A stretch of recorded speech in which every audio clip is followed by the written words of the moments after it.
Arthur Sterling wanted to divorce me for his delicate white lotus first love. Even our child had taken a special liking to her. When I heard him carefully call that woman Mom, my heart went completely cold, and I signed the divorce papers. Years later, I returned to the country for a gathering. A strange young boy timidly called me Mom.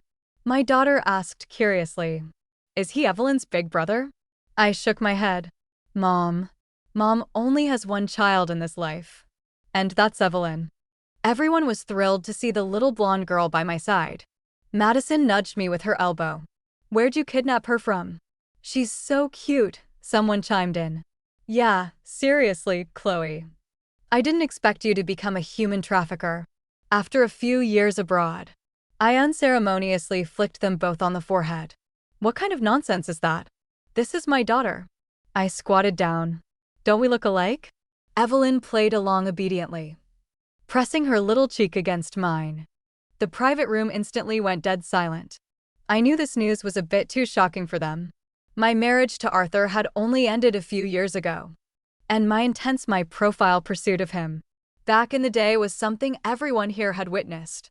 Many had even helped me strategize. I had kept my life abroad very private, so they all assumed I was still single, or at least not married with a kid. Madison looked like she wanted to swear, but seeing Evelyn, she swallowed the words. She turned around and made a phone call.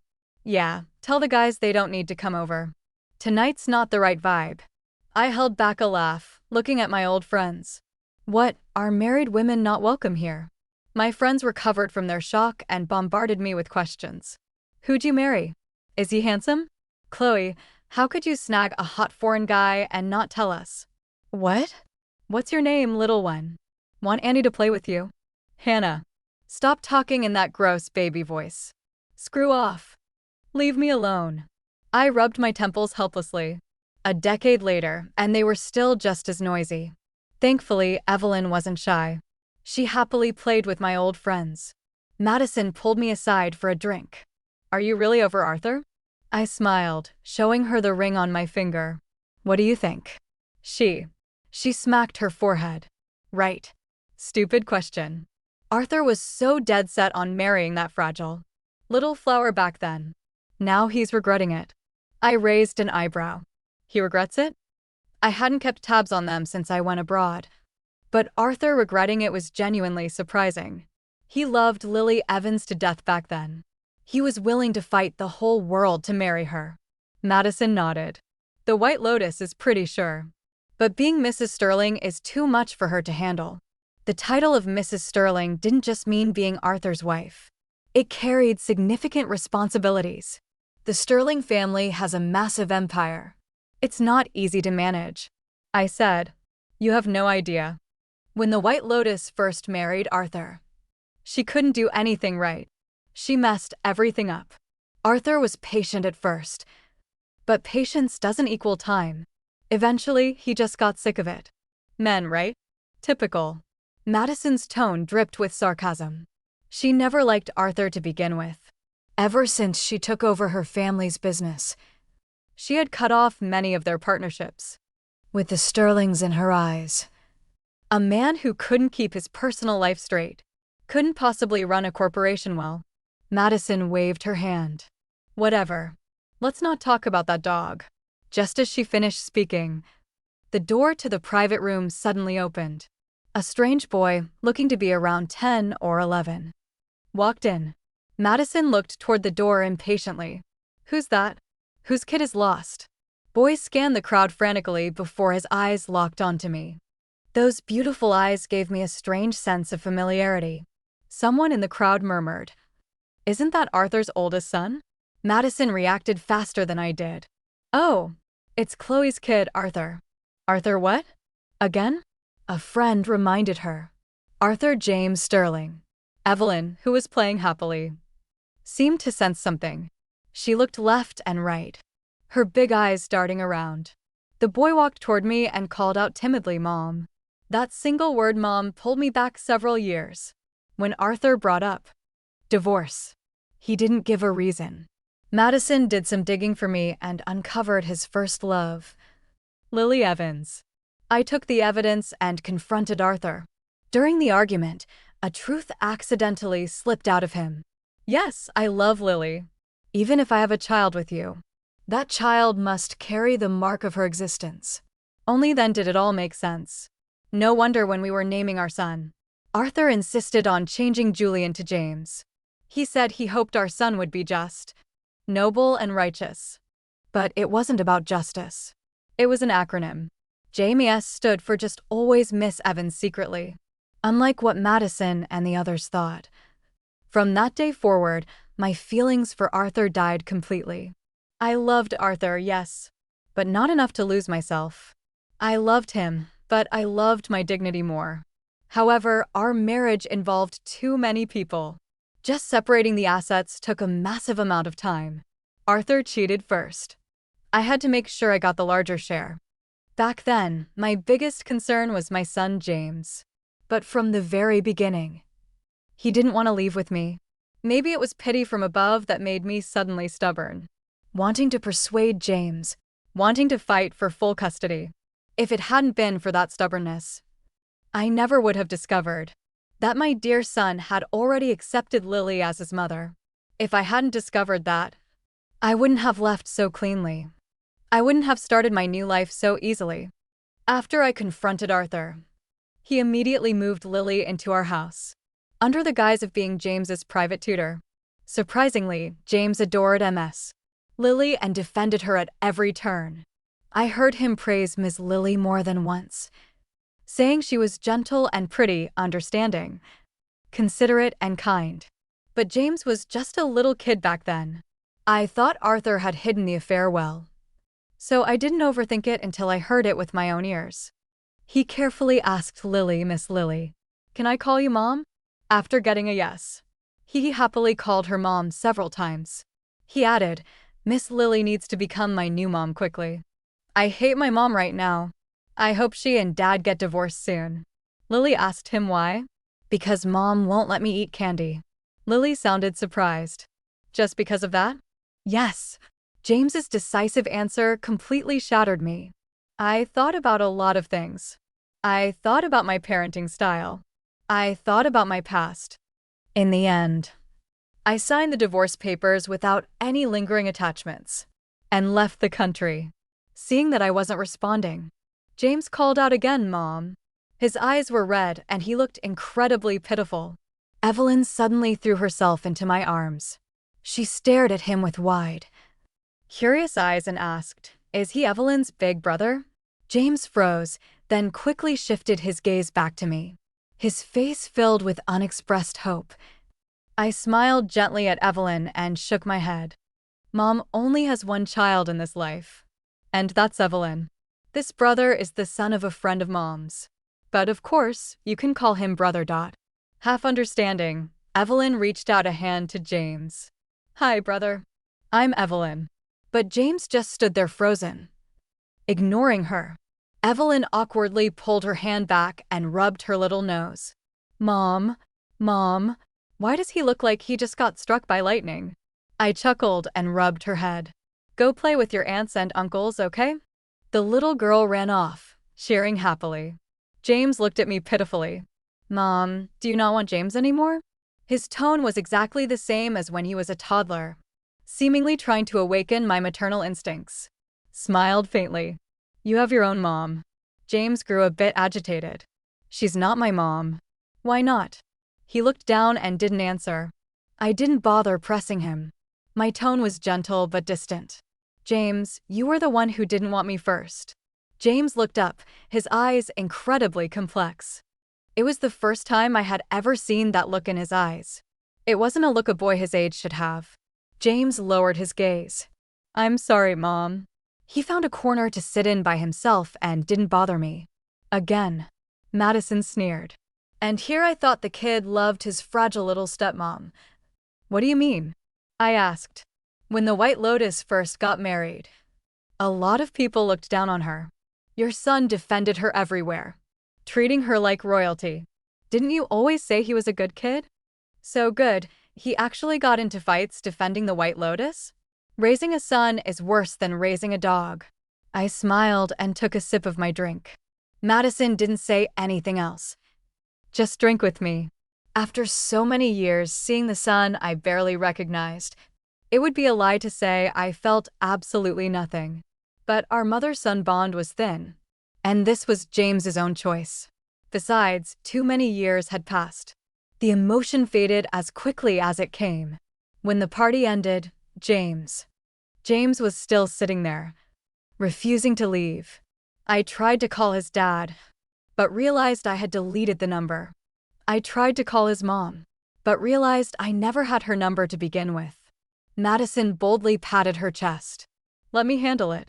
She picked up her phone and scrolled through her contacts. For a long time, he blocked me. Evelyn was getting sleepy. She yawned. Mom, let's just leave him here. He won't die. I want to go home and sleep. I looked at my daughter, then at the boy sitting in the corner. His head was lowered, shoulders trembling slightly. The private room had already emptied out, leaving just the three of us. I sighed. All right, let's go. I picked up Evelyn, who was already half asleep in my arms. As I walked past James, I paused for a second. Mom, he called out again, his voice cracking. I didn't stop. James, your dad will come get you. You're his son now. I walked out of the private room without looking back. The corridor was empty, the restaurant already closing. I carried Evelyn to the parking lot, strapped her into her car seat. She was already fast asleep. I started the car and drove out of the lot. The city lights flashed past the window. I glanced at the rearview mirror. For a moment, I thought I saw something familiar. A black car following me. But I shook my head. I was being paranoid. No one knew I was back except my old friends. And Arthur wouldn't know where I lived. I drove to the hotel where Evelyn and I were staying. We had only arrived yesterday. I hadn't found a permanent place yet. I carried Evelyn up to our suite. She didn't even wake up when I changed her into pajamas. I tucked her in and kissed her forehead. Good night, my little angel. I walked to the window and looked out at the city. This city held so many memories, most of them painful. I thought about James. That look in his eyes. It wasn't just regret. It was something deeper. Something broken. But I couldn't fix it. I wasn't responsible for his choices. I wasn't responsible for Arthur's choices either. I had moved on. I had a new life. A new family. A husband who loved me. A daughter who adored me. I picked up my phone and dialed a number. It rang twice before he picked up. Chloe? His voice was warm, filled with concern. How was the gathering? I smiled at the sound of his voice. It was fine. Just old friends catching up. And nothing. Arthur wasn't there. Good. He hesitated. Did you see James? I closed my eyes. Yes.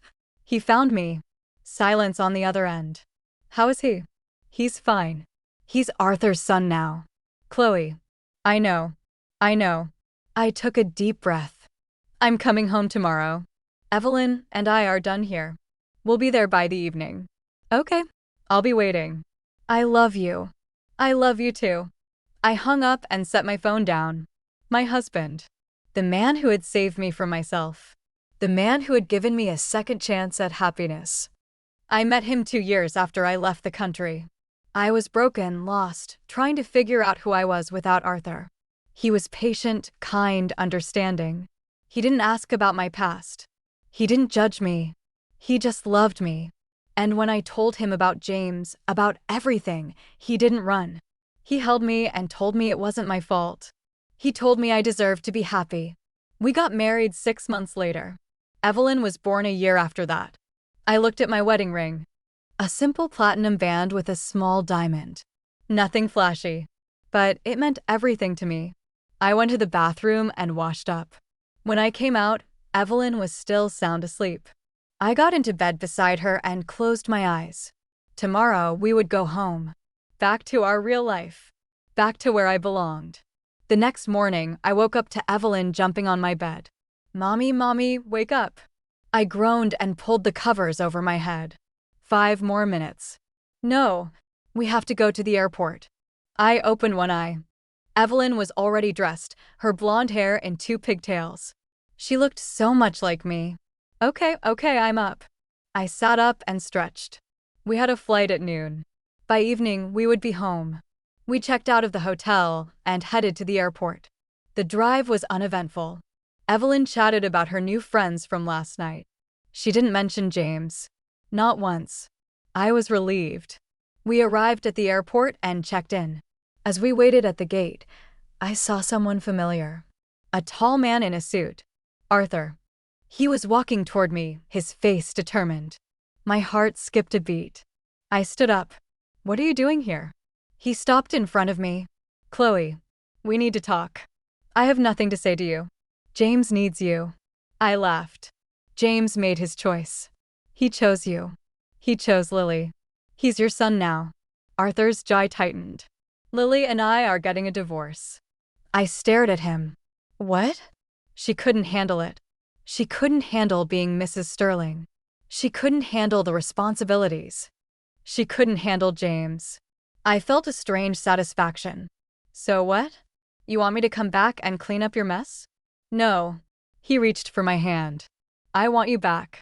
I want us to be a family again. I pulled my hand away. You're insane. I'm married, Arthur.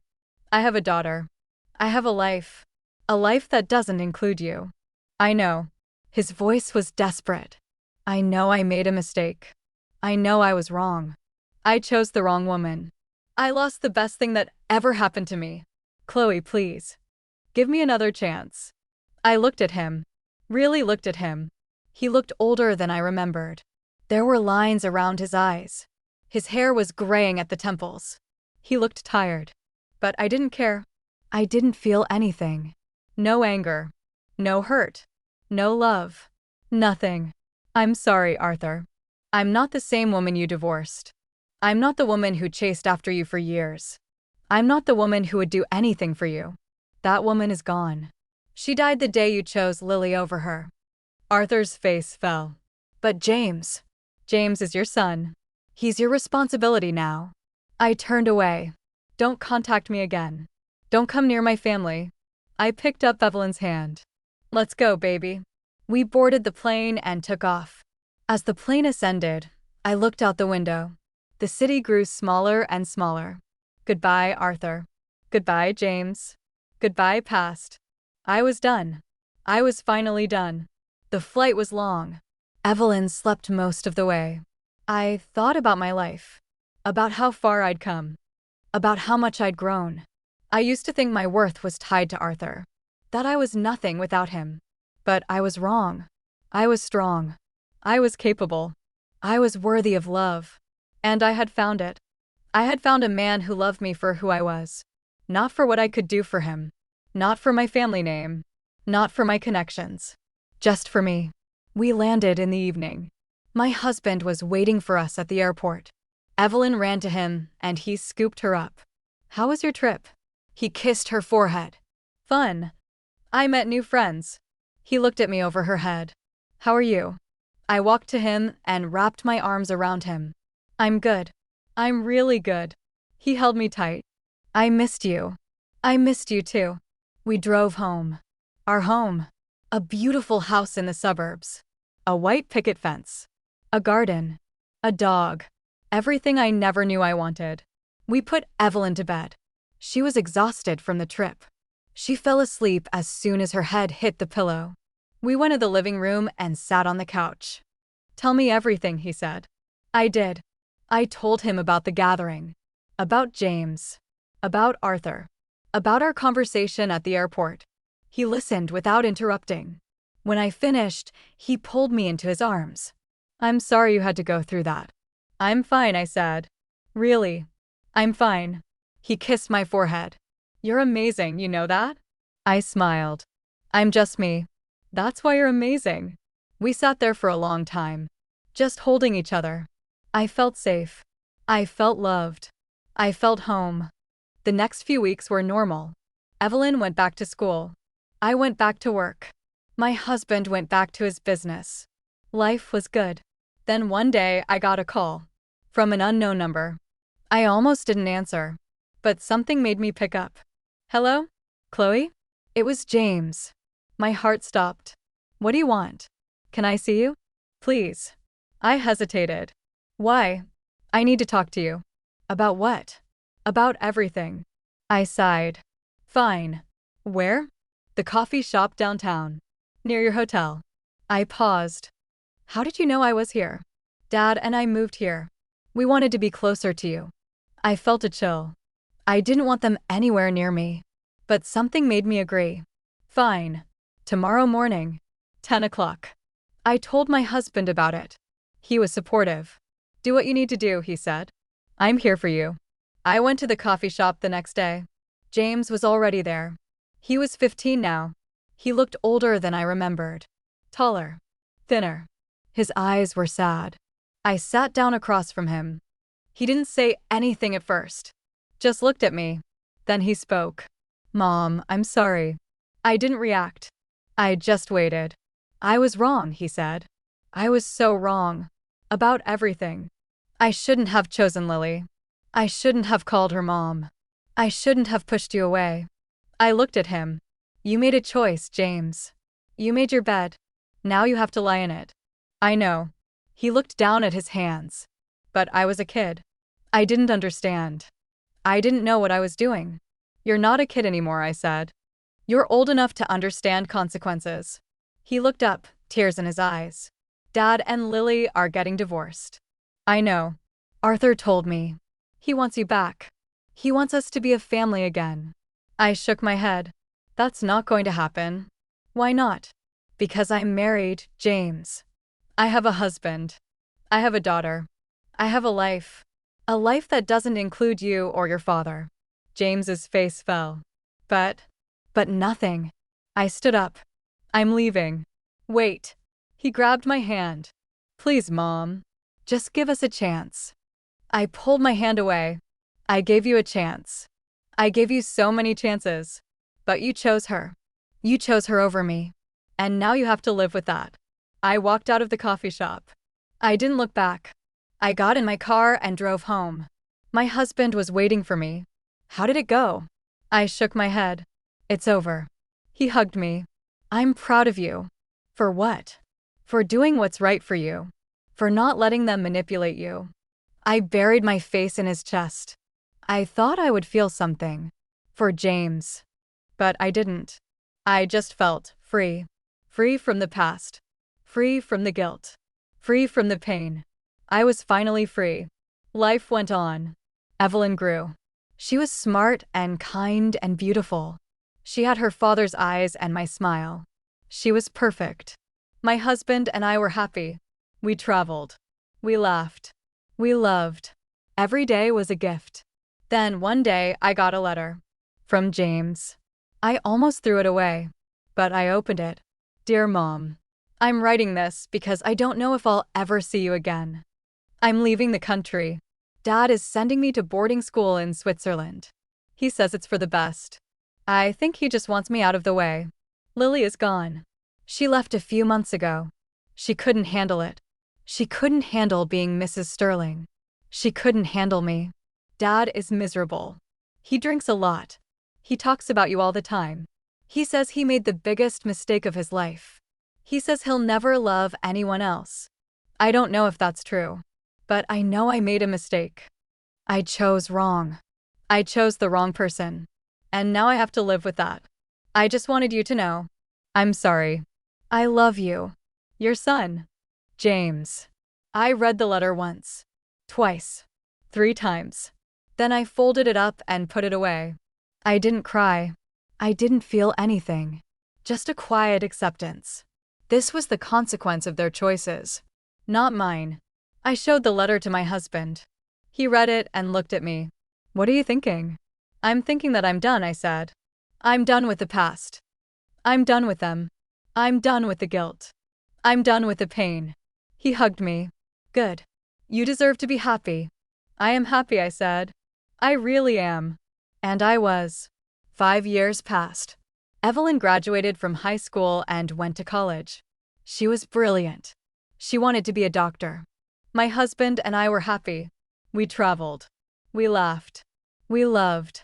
Every day was a gift. James was in Switzerland now. He wrote occasionally. Short letters. Simple updates. I read them. I didn't reply. Another 5 years passed. Evelyn graduated from medical school. She met a wonderful man. They got married. My husband and I celebrated our 25th anniversary. Life was good. Then one day I got a call. From a hospital. "Your son is here," the nurse said. "James?" "Yes. He's been in an accident." I hesitated. I should have said no. I should have hung up. But I didn't. I went to the hospital. James was in a coma. The doctor said he might not wake up. I sat by his bed. He looked so pale. So fragile. I remembered him as a little boy, running around the house, laughing, calling me mom. Before everything changed. Before he chose her. I stayed for an hour. Then I left. I didn't go back. I got a call a week later. James had passed away. He never woke up. I didn't go to the funeral. I didn't send flowers. I didn't do anything. I just lived. My husband held me when I told him. He didn't ask how I felt. He just held me. I didn't cry. Not then. Not later. I just felt empty. Not sad. Just empty. Like a chapter had closed. A chapter that had been open for too long. I wondered if I should have felt more. If I should have mourned the son I lost. But I couldn't. I didn't know how to mourn someone who had already chosen to leave me years ago. I didn't go to the funeral not because I didn't care, but because I couldn't bear to open that chapter again. Not even to say goodbye. Some doors, once closed, should stay closed. Arthur called me a few days later. He was drunk. He blamed me. He said if I had come to the hospital, James would have woken up. He said it was my fault. I listened. Then I hung up. And I blocked his number. I was done. I was finally done. Years went by. My husband passed away. It was peaceful. He was old. He had lived a good life. I missed him. Every day. But I was grateful for the time we had. For the love we shared. For the life we built. Evelyn and her family took care of me. I was old now. My hair was white. My hands were wrinkled. But I was happy. I had lived a good life. A full life. A life I was proud of. One day, Evelyn came to visit me. "Mom," she said. "There's someone here to see you." "Who?" "A man. He says he's your grandson." My heart stopped. "James's son?" "Yes. His name is Julian. He's named after the name you wanted to give James." I felt tears in my eyes. "Bring him in," I said. Julian walked in. He was tall. Handsome. He had Arthur's eyes. But he had my smile. He sat down next to me. "Grandma?" "Yes," I said. "I'm your grandma." He smiled. "I've heard so much about you. My dad talked about you all the time. He said you were the best mom in the world." I felt something crack inside me. A wall I had built years ago. A wall I thought was impenetrable. All the emotions I had pushed down. All the grief I had refused to feel. It all came rushing out. I cried. For the first time in years. I cried for James. For the son I lost. For the life we could have had. For the choices we made. For the little boy who once called me mom. For the man he became. For the grandfather he never got to be. I cried for everything. For the past. For the present. For what could have been. Julian held my hand. "It's okay, Grandma. It's okay to cry." I cried until I had no tears left. Then I looked at him. "Tell me about him," I said. "Tell me about your dad." Julian smiled. "He was a good man. He made mistakes. But he loved you. He always loved you. He talked about you every day. He said he hoped you were happy. He said he hoped you found love again." I squeezed his hand. "I did," I said. "I found love. I found happiness. I found a life worth living." Julian stayed for hours. We talked. We laughed. We cried. He told me about his life. About his mother. About his children. My great-grandchildren. I listened with joy. This was my legacy. Not the pain. Not the betrayal. But the love. The family. The future. When Julian left, I felt at peace. The past was the past. The future was bright. I was old. But I was happy. I was loved. I was home. That night, I dreamed of James. He was a little boy again, running in a field of flowers, laughing, calling my name. Mom, Mom. I ran to him. I picked him up. I held him tight. I love you, I said. I love you too, Mom. Then he was gone, and I was alone in the field. But I wasn't sad. I was at peace. I woke up the next morning. The sun was shining. The birds were singing. I got out of bed. I made myself breakfast. I sat by the window and watched the world go by. I thought about my life, about the choices I made, about the people I loved, about the people I lost. I didn't regret anything. Not really. Every choice led me here, to this moment, to this life, to this happiness. I took a sip of my coffee and smiled. Life was good. Life was beautiful. Life was mine. And that was enough. That was always enough. The end.